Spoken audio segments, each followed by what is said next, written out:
Hi everyone, it's almost 2 minutes after the hour, so I'll go ahead and get started to make sure that our presenters have enough time for their presentation. Welcome everyone. My name is Abdallah Ammar. I'm a neurocritical care pharmacist specialist at the New York Presbyterian Weill Cornell campus, and I'm excited to be the moderator for the NCS Pharmacy section this month. Other moderators with us today is Dr. Karen Berger from Nova Southwestern University and Dr. Kimberly Franklin from Tufts Medical Center. Just a quick few announcements before we get started. Thank you again for everyone who joined us, and they are muted at the moment. But just a reminder to make sure you remain muted while the presenter journal club. We will save some time at the end of each presenter's presentation for questions and discussions about their individual article. We have two presenters today who we will present two separate articles. You can join us by listening to the presentation through the Zoom here, but you can also follow us along the Twitter using the hashtag NCSPharmJC. Again, that's NCSPharmJC. On the Twitter, there'll be an active discussion about these articles. So if you want to participate, direct discussion with the presenters or the other who join through the Twitter account, feel free to do so. Our first presenter is Dr. Jana Antinon, who is a PGY2 critical care resident at the University of Tennessee Medical Center, who will be presenting on the direct oral anticoagulants or DOACs and anti-seizure medications for atrial fibrillation and epilepsy and risk for thromboembolic events. Dr. Jana, if you can take over and present your slides. Yeah, give me 1 second.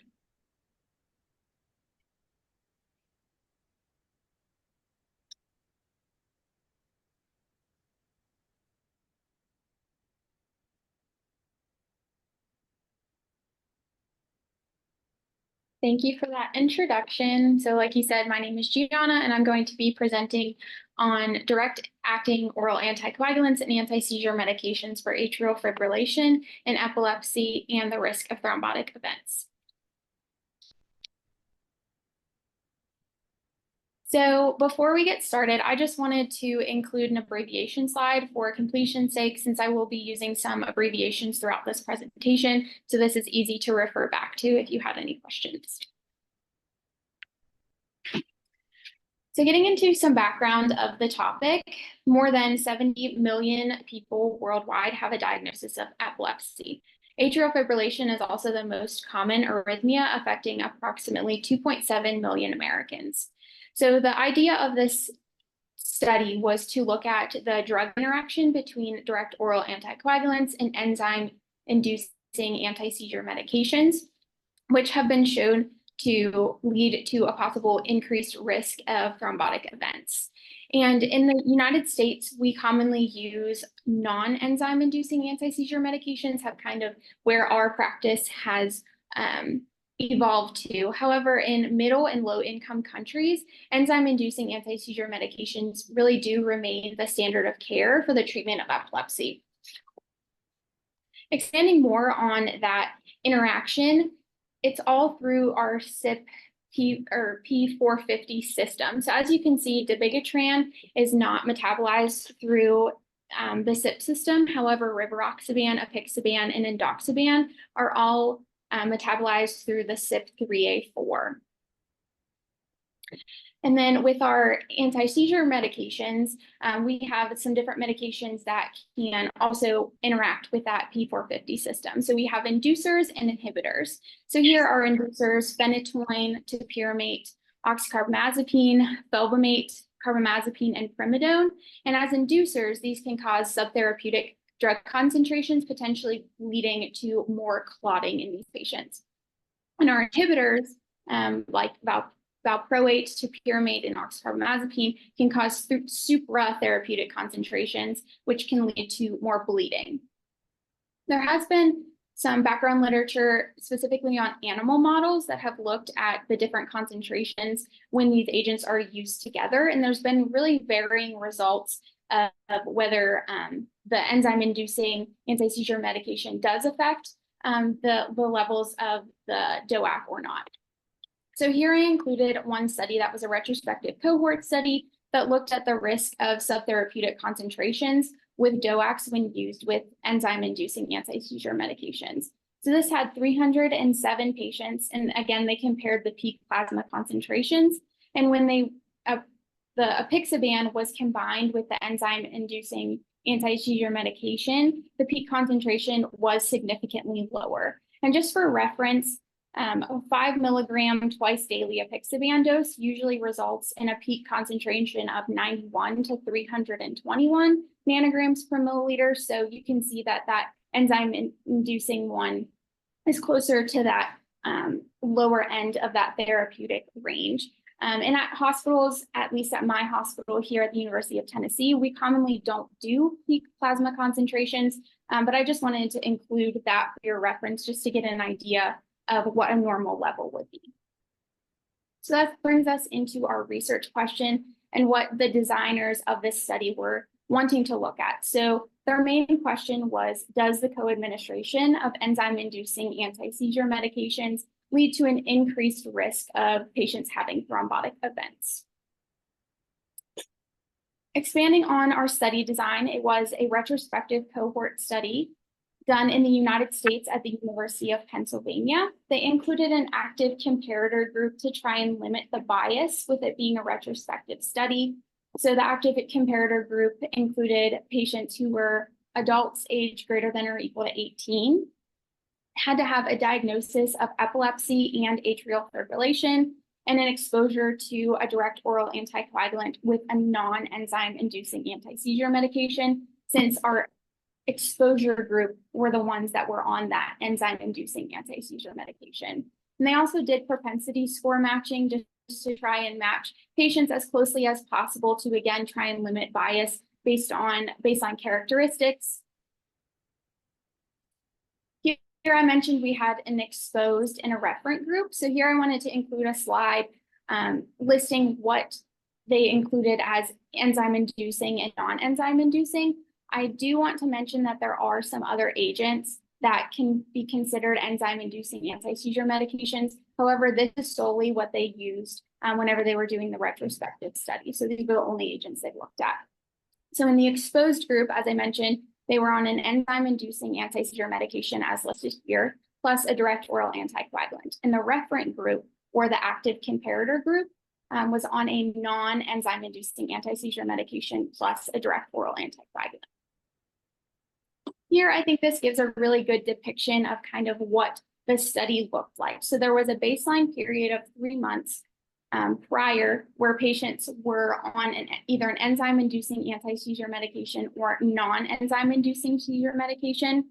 And then they were started, so these were all new start direct oral anticoagulants. And they looked at these patients based on if they were compliant with their medications, and then they observed them for 1 year. And their outcomes of this study, they looked at primarily the risk of thrombotic events, and their secondary outcome was the major bleeding event. Here are some demographics. There was nothing really too significant between the two groups, since they did do that propensity scoring and they used that active comparator to kind of limit the bias. So here I just included the age. They were older patients. Male versus female wasn't significantly different between the two groups. The majority of these patients were of the white race, and about 20% in the referent and 15% in the exposed group had a history of having an ischemic stroke. Additionally, they did censor patients. So this means that they observed patients for 1 year. However, if these patients had any of these, they would look at them prior to that. So like a thrombotic event, which they defined as an ischemic stroke, a venous thromboembolism, or a myocardial infarction, or a major bleeding event requiring hospitalization. Also, if there was a discontinuation of dispensing of the direct oral anticoagulant or enzyme-inducing anti-seizure medication, or the non-enzyme-inducing anti-seizure medication based on what group they were in, or if there were unavailable prescription claims due to hospitalization within a 14-day grace period between dispensing of prescriptions. And this they did to account for imperfect adherence or brief hospitalizations. And then also change in insurance status in which claims were no longer available in the database that they used. And patients included in this study had claims at large commercial and Medicare Advantage health plans. So if that had changed, they might not have had that information within the database. As for statistical analysis, they did use incidence rates, which was just looking at the number of patients who had an event within 1 year. And they reported that in-person time exposed to DOACs with a concurrent, either if they were in the exposed group or the referent group. They also looked at hazard ratios, propensity scores, where they used the nearest neighbor matching, Kaplan-Meier curves to look at event-free survival, and then Cox proportional hazard regression models. I did also want to mention that on top of the propensity scoring, they used covariates, and this was again to try and adjust for confounders, and they looked at different comorbid conditions that could increase their risk, such as cancer, histories of ischemic stroke, venous thromboembolism, whether they have prosthetic heart valve, renal failure, and also comorbid conditions like other CYP P450 inhibitors or inducers, estrogen-containing agents, thrombolytics, NSAIDs. And the propensity score matching was based on 36 investigator-selected covariates and 490 empirical covariates. So they were very well matched throughout the study. Getting into the results of the study, a total of 14,078 episodes were discovered where patients were on an anti-seizure medication plus a direct oral anticoagulant. Then further deciphering them in the exposed group, there were 3,798 individuals. So again, these were patients who were on a direct oral anticoagulant plus an enzyme inducing. And then the referent group had about 10,000 patients. And these were patients who were on a non-enzyme inducing. After all the propensity matching, they included 6,420 episodes that were eligible to be included. Here, getting further into the results, I do first want to orient you to this, this chart. So this chart we're going to look at in two different slides. So just don't mind the title here. I did break it up into 2 slides. But as you can see on the left, these were unmatched episodes. So here it looks like there was a difference in thromboembolic events. However, when you look at the right side here, circled in the red, you will see that there was no difference in thrombotic events between both the exposed group and the referent group after matching. And here is a Kaplan-Meier curve just to give more visual representation of what that chart was showing us. So I do want to mention on the right side of this screen, this is just a zoomed in picture of what's on the left. So as you can see, when they get to this 1 year line, it does look like there becomes a difference. The designers of this study did mention that in their discussion. However, they did want to mention that they only observed these patients for 1 year. So that really, after that 1 year, that difference really wasn't looked at in this study. So that's something that can definitely be looked into further.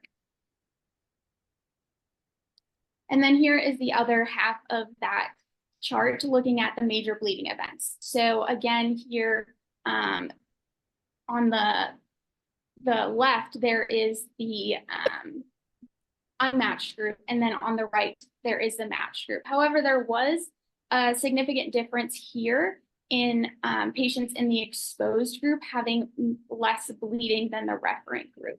But that doesn't technically mean it's clinically significant. As we know, in the exposed group, they were on those enzyme-inducing agents, which could have led to less direct oral anticoagulant in their system. And here again is a Kaplan-Meier curve looking further at that chart to show us that there was a difference between the major bleeding between both the exposed and the referent group. Here, just another slide showing some different results that they had found. Really nothing different on the thrombotic events as we mentioned. However, I do want to comment on the last one all the way at the bottom on the left at the greater than 180 days being an increased risk of event. Again, that could be at that 1 year mark where they didn't look further into that. And then for major bleeding being statistically less bleeding in the exposed group. They also did some secondary analysis where they looked at anti-seizure medications commonly dispensed for non-epilepsy indications, so like topiramate, gabapentin, and pregabalin. Also weak 3A4 inducers, like high-dose topiramate and oxcarbamazepine, and then levetiracetam, exposure in the referent group, and they found that the results were consistent with the main analysis as well. Going into my critiques of this study, I think that there were strengths, definitely the propensity scoring. I think that the patients were very well matched with all of the propensity scoring and the covariates that they used. It also was a large study group, which is always good when trying to look at trends. However, limitations, it was a retrospective study in a cohort design. As we know, our randomized controlled trials are going to be our gold standard. However, that isn't really going to be ethical for these patients if there is that potential risk of the increased risk of thrombotic events and increased risk of bleeding. So retrospective kind of have to do what we can with retrospective. Also, their inclusion, they limited patients to a diagnosis of epilepsy and atrial fibrillation. This could this have affected patients differently who were on it for, say, a venous thromboembolism or any other reason? So we were really only looking at a niche group of patients who only had epilepsy and atrial fibrillation. Some medications included for other indications other than epilepsy, which they didn't, they only looked at patients who had a diagnosis of epilepsy and atrial fibrillation. However, if a patient was on multiple medications, it could have been hard in a retrospective study design to decipher which one they were using for epilepsy and which one they could have been using for another indication. And then they also did not comment on the CHA2DS2-VASc score for these patients. So it could have potentially been different if all of these patients had a CHA2DS2-VASc score of 2, which we know that they have a lower risk than a patient who has a CHA2DS2-VASc score of 5. So I really would have been interested to see what their CHA2DS2-VASc scores were for these patients and if they were consistent throughout the patients. As for the author's conclusions, they don't really give much suggestion to their conclusion of this. They really state that the results of the study may suggest that there is a pharmacokinetic interaction between the agents, leading to lower DOAC therapeutic concentrations to a degree of lowering the risk of major bleeding without an increased risk of thrombotic events. As for my interpretation of this study, I think that short-term use of a direct oral anticoagulant and an enzyme inducing anti-seizure medication should not be a concern for providers. We saw that when they had newly started a direct oral anticoagulant and when they observed them for a year, there was no difference in that thrombotic events. So I know that this study didn't look at patients taking it for venous thromboembolism, but that's kind of what I would take out of this study, is that in the short term, there wasn't an increased risk. There also is still controversial data to support the long-term use of these agents. If you remember from that one chart, we saw that there was a difference after 1 year. However, the study designers did not look into that 1 year. So there's still some further analysis that could be done with that 1 year. And then patients with that long-term use, that leads me to think that we should be weighing the risks versus benefits for these patients. So as pharmacists, especially in the US, we commonly use enzyme or non-enzyme inducing anti-seizure medications preferred over enzyme inducing because of their ease of dosing. You don't have to monitor levels. They also have a more favorable side effect profile. So I would say that non-enzyme inducing anti-seizure medications, if we can use them, that would be the best option. However, as pharmacists, what do we do with that information if our patient has to go on some sort of anticoagulant? So again, for short-term use, really not a concern for increased risks. However, long-term use, if a patient is going to be on an anticoagulant for long-term and they are on an anti-seizure medication lifelong, we really should be having that conversation with the entire team. So getting the neurologist involved and really weighing out the potential risks versus benefits of what's going to be the most beneficial for the patient and be the safest for them. And that's all I have. I'm happy to answer any questions that anyone may have. Thank you, Jenna, for your representation. It's a very interesting topic that I usually ask myself, how significant is drug-drug interaction. So everyone feel free to post your questions in the chat, but I will go ahead and get started. In practice, we change anti-seizure medications between agents, especially when you have complex cases. Did the authors in the study account for changing between these anti-seizure medications from both groups, whether in their design, or did they address it during the study? So the only thing I could find in this study is that if they had changed anti-seizure medication, they would flip groups depending on which seizure medication they were. So they did account for that. How far they looked into that, I am not entirely sure, but they would move them to a different group depending on if there was a change in their agent. So you have a question over here. That's interesting regarding risk in VTE treatments. I would think that patients on an acute DVT-PE may be a higher short-term risk of thrombosis than patients with arterial fibrillation. I'm not sure I can extrapolate these results. Would you be okay with overlapping the enzyme-induced anti-seizure medications with DOACs for acute DVT or PE? So I think overall, if we can avoid the enzyme-inducing anti-seizure medications, that would be the safest option for our patients. But if you cannot avoid it, I think that based on this study, in the short term, it did not show an increased risk of thrombotic events. So if they're on the short term, I think that still should be had a conversation with both the patient and the neurologist, but I'm not as inclined within the short term as a need to change their anti-seizure medication if they have been controlled on it for a very long time. However, if they're going to be on it for a longer period of time, I definitely think that becomes a bigger discussion. I'm not saying that there isn't a risk, but I definitely think that involving the neurologists and having a conversation with everyone is really the best option, and using the non-enzyme inducing anti-seizure medications when possible. We have another question. Do you think there's any role for measuring DOAC levels in this setting? I was actually thinking about the same thing. Did the study or the authors actually assess levels for these patients in terms of the anticoagulations? No, the authors did not.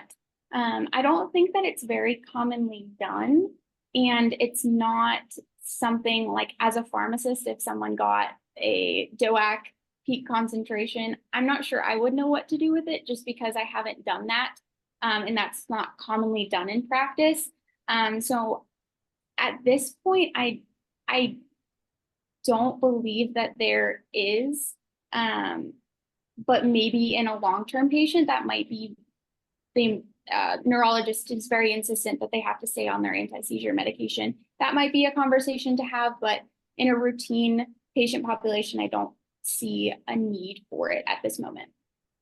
Yeah, also on the other hand, I think that measuring DOAC levels is getting more common. So I think there is maybe a value for measuring it in terms of long term, where you can assess. Maybe perhaps in short term might not be important, but I think if it's chronic use of DOACs, probably there might be a use of getting levels as well. Did the authors comment on whether other enzyme inducers and inhibitors may have been started after the DOAC initiation, or did they assess the initial anti-seizure medications? No, they did not comment if any of them were added. The only thing that they did was in that covariates, they tried to match people the best that they could based on current medications and comorbid conditions that they had. But as far as being added onto one, after they had been matched, they didn't discuss that. All right, any other questions for our presenter?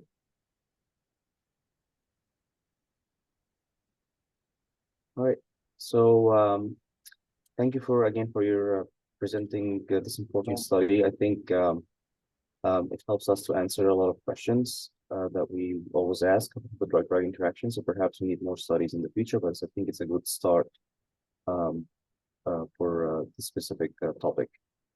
Our next presenter is Dr. Zoe Chasen.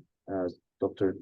Zoe, she's a PGY2 critical care resident from the University of Iowa Hospice and Clinic. And she's presenting our second study, which is the early celecoxib use in spontaneous intracerebral hemorrhage is associated with reduced mortality that was published recently in Neurocritical Care. So if you want to present your slides, feel free to.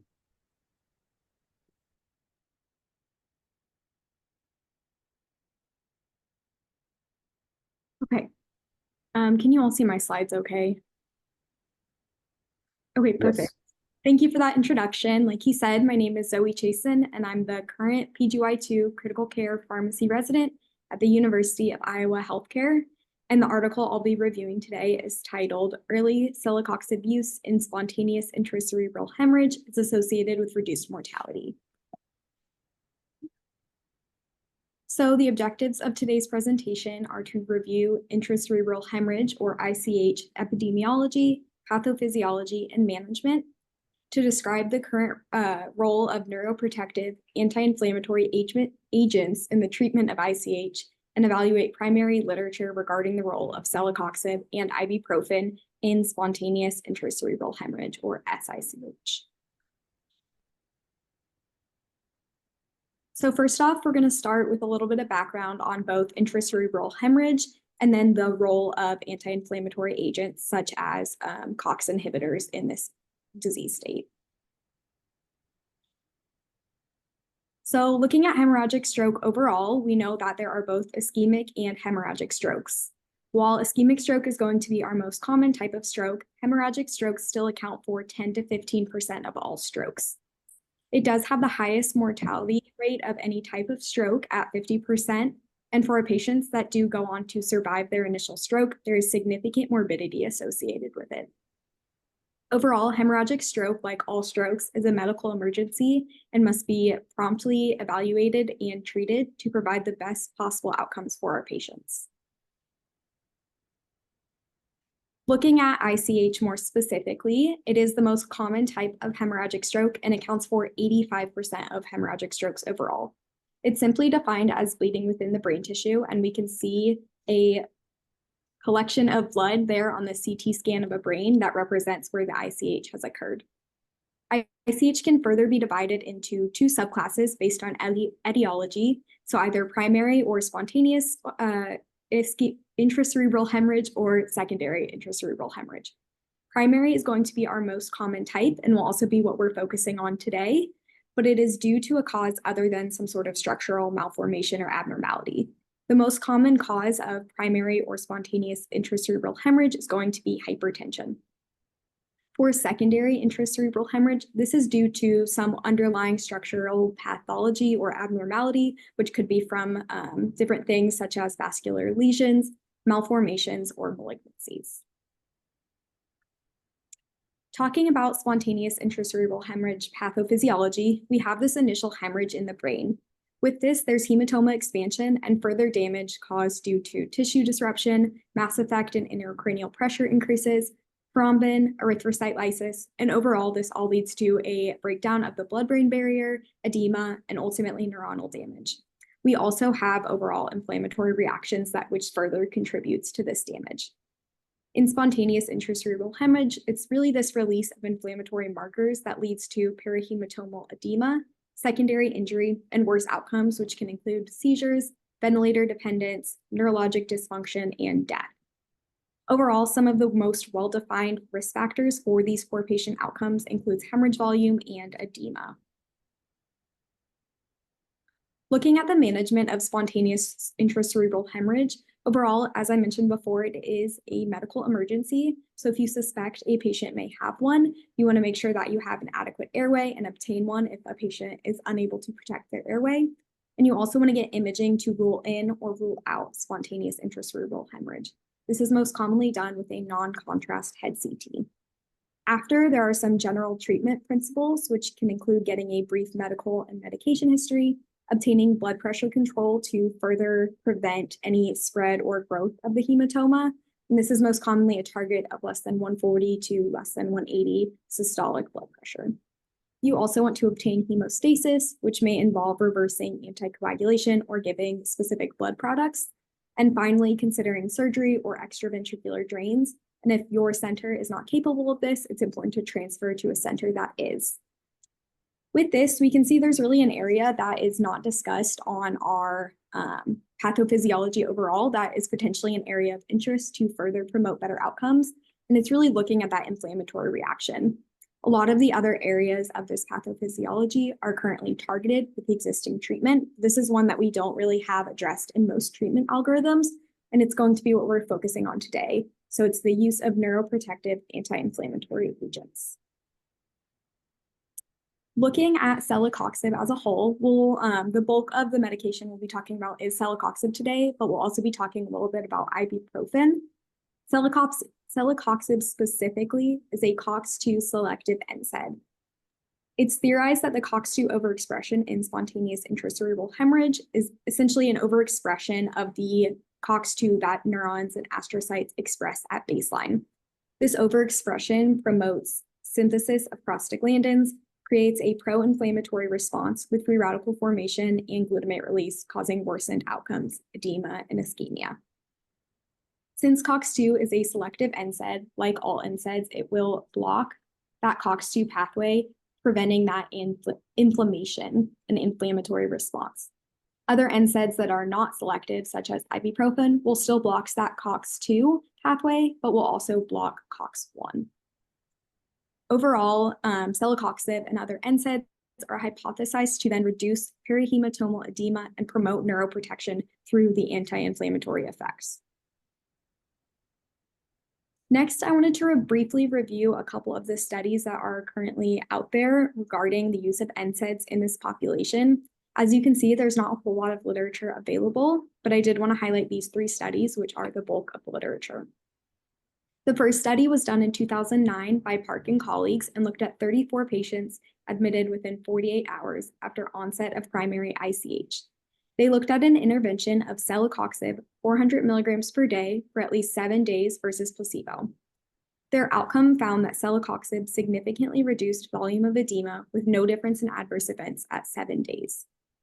A study a few years later by Lee and colleagues was a multi-center randomized controlled trial of 44 patients with spontaneous intracerebral hemorrhage within 24 hours of onset.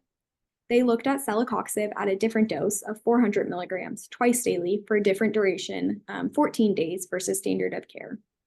They found similar results that perihematomal edema expansion was significantly lower in the celecoxib group at 7 days. While we know that edema and expansion are going to be 2 markers of generally worse outcomes, we don't really have any representation of actual impacts on our patients, such as mortality or morbidity.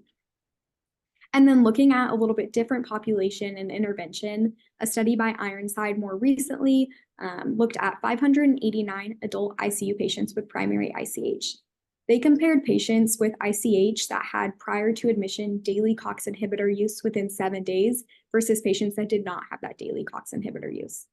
While the sample size here was a lot bigger at 589 patients, one thing I wanted to point out is that only 1 patient was on celecoxib and 34 were on ibuprofen or a combination of ibuprofen and another NSAID. The vast majority were on aspirin. However, they found no difference in modified Rankin scale or recurrence of ICH at 90 days. We will be referring back to these studies a little bit when I talk about some of the strengths and limitations of other studies, so just keep those in mind. With this limited literature in mind, this leads us to the purpose of this study, which is to examine the impact of celecoxib on spontaneous intracerebral hemorrhage outcomes, and also to examine the impact of ibuprofen on spontaneous intracerebral hemorrhage outcomes. So next up, we're going to talk a little bit about the methods of this study. This was a retrospective propensity score match TriNetX database review. For those of you that are not familiar with TriNetX database, it is essentially a database of a lot of different large health centers globally. With this, there are some limitations. So the researchers don't have full access to the charts. There's limitations on what they can pull. There's also some different things in place to help promote confidentiality. So if things in that they try and pull for either their baseline characteristics or results occur in less than 10 patients, but it occurs in at least some patients, so anywhere between 1 and 9 patients, it then gets rounded to 10. So if at any point during the results you see the number 10, that could potentially be anywhere between 1 and 10 patients. If it is marked as 0 patients, it's truly 0. And then if it's any higher than 10, it is actually representative of what they found, but potentially that could throw off some of our data a little bit just due to that rounding. Ultimately, they included patients with a diagnosis of spontaneous intracerebral hemorrhage via ICD-10 and RX norm codes. Looking at the interventions, they performed 3 different analyses. The first compared patients that were administered celecoxib within 5 days of spontaneous intracerebral hemorrhage diagnosis versus those that did not receive celecoxib within those 5 days. Our second group is similar, with patients that received ibuprofen within 5 days of spontaneous intracerebral hemorrhage diagnosis versus those that did not have any administration of ibuprofen in those 5 days. And then finally, our third analysis includes patients that received celecoxib but no ibuprofen within 5 days of diagnosis, compared to patients that received ibuprofen but no celecoxib within 5 days. Due to the retrospective nature of this study and the use of the database, there are no further details on dosing, how many doses they received in general, and the duration or timing. Our primary outcome is going to be mortality at 1 year, and secondary endpoints include ventilator dependence, tracheostomy, PEG 2 placement, craniotomy, PE, DVT, ischemic stroke, TIA, MI, and seizures. For statistical analysis, all analyses were evaluated as exploratory analyses. Propensity score matching was used to help reduce confounders as best as possible and match groups via greedy nearest neighbor algorithm with a caliper of 0.1 pooled standard deviations. An alpha of less than 0.05 was considered significant for all endpoints. Primary outcome analysis utilized survival analysis with hazard ratios and Kaplan-Meier survival curves to show 1-year survival for patients treated with celecoxib, ibuprofen, or neither. For secondary outcome analysis, odds ratios were used to evaluate non-categorical variables, and chi-square and logistic regression were used for categorical variables.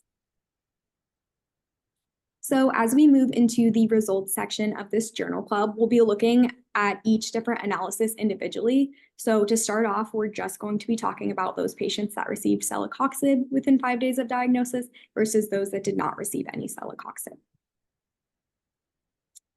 Looking at our baseline characteristics, we had 833 patients in each group. The average age was about 60, about half were female, and 3/4 were white or Caucasian. They also collected information on certain diagnoses, so there was no difference in hypertension, lipidemias, diabetes, ischemic heart disease, obesity, nicotine dependence, kidney or liver disease. One thing I did want to point out, just more for reference, is that the rate of hypertensive diseases was about 68 to 71%, which aligns with what we know with hypertension being the most common cause of spontaneous intracerebral hemorrhage. Overall, no differences in these baseline demographics.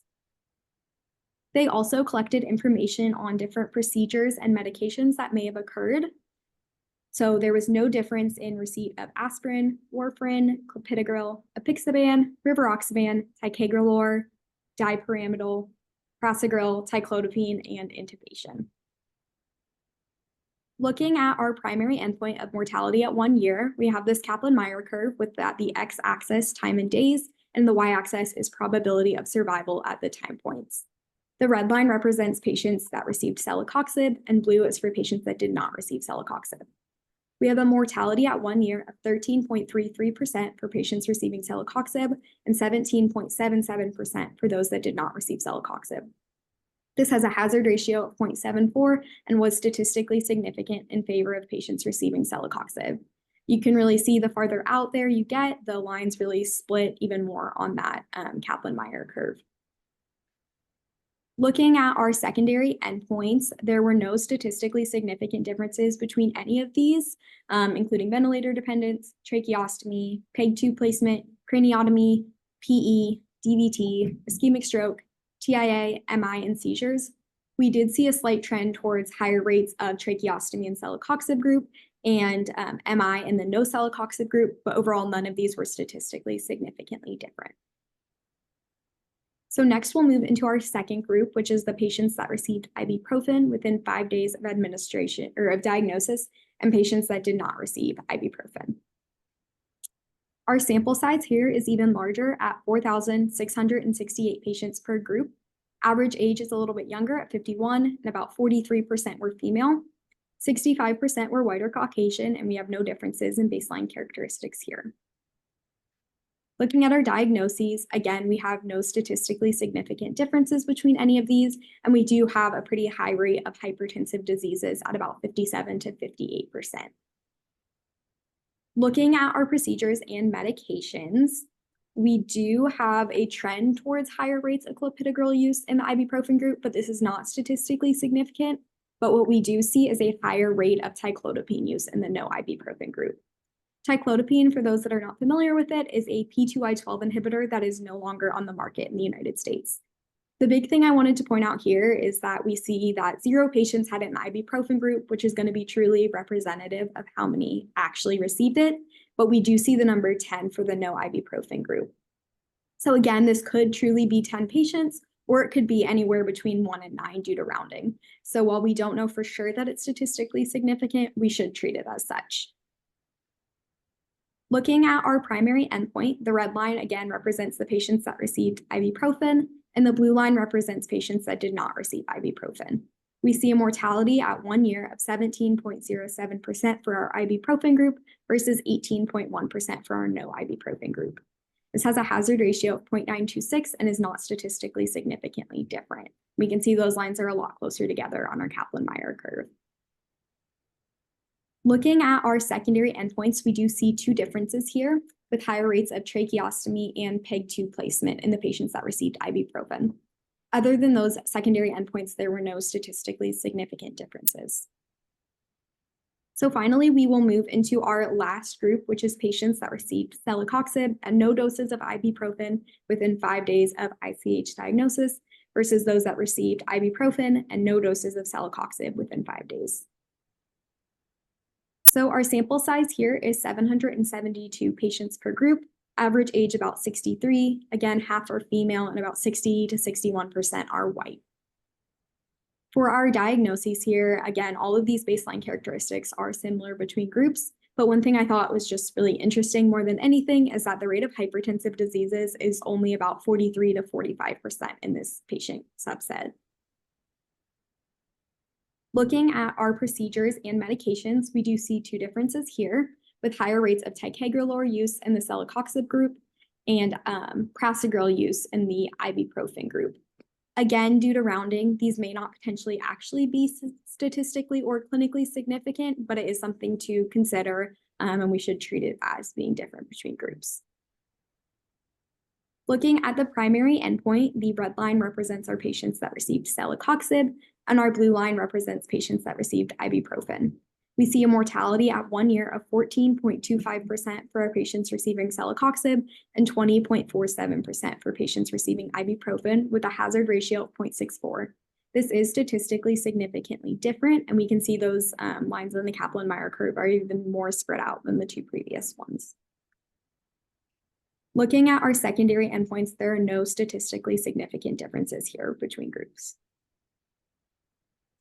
So finally, we'll move into the discussion and critique portion of the journal club.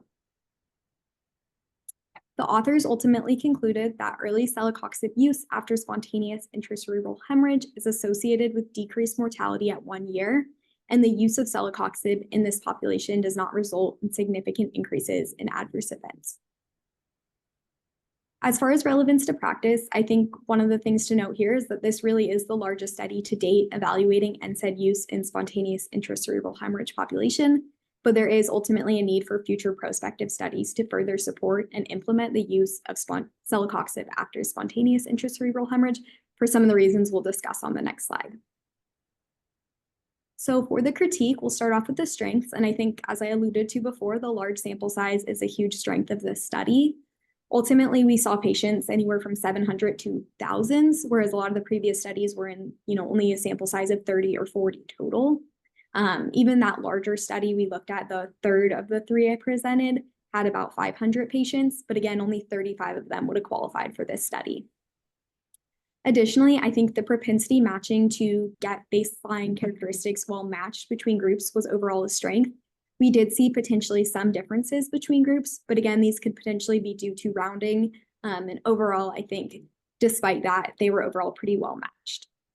Finally, I also really liked that they used patient-centered endpoints. Those two previous studies I presented initially used, markers of things that we generally know lead to worse outcomes, but ultimately we can't completely extrapolate it to actually having the worst outcomes. So it was nice here to see, obviously a marker of mortality all the way out at 1 year, which I think was another strength, how far out they went, but also looking at different markers of morbidity.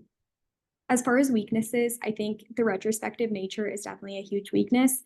As we know, randomized controlled trial is going to be the gold standard, and ultimately we just can't fully account for a lot of confounders. And I think the use of that database also kind of led us to not only some of the weaknesses of it being retrospective, but some of the other weaknesses I'll discuss.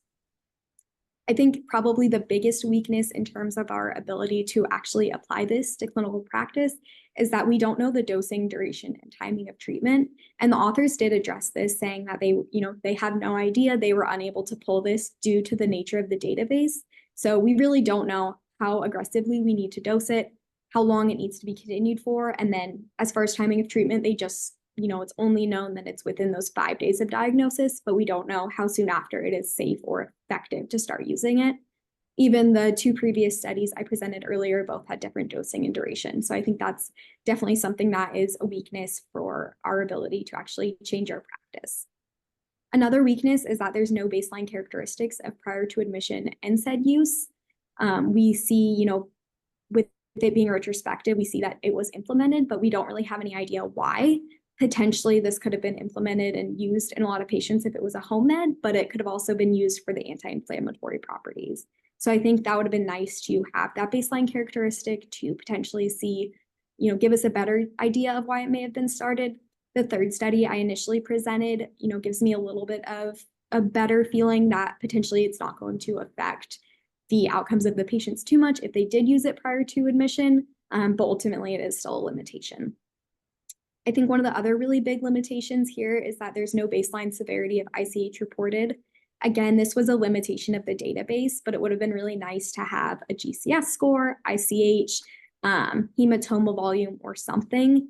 I do think we can infer a little bit that given the low mortality rate, with the maximum one being about 20% compared to what's generally reported closer to 40 or 50%, that likely these patients had a little bit more mild to moderate ICH, but ultimately we don't really know that for sure. So we don't have a great understanding of exactly the population to implement this in.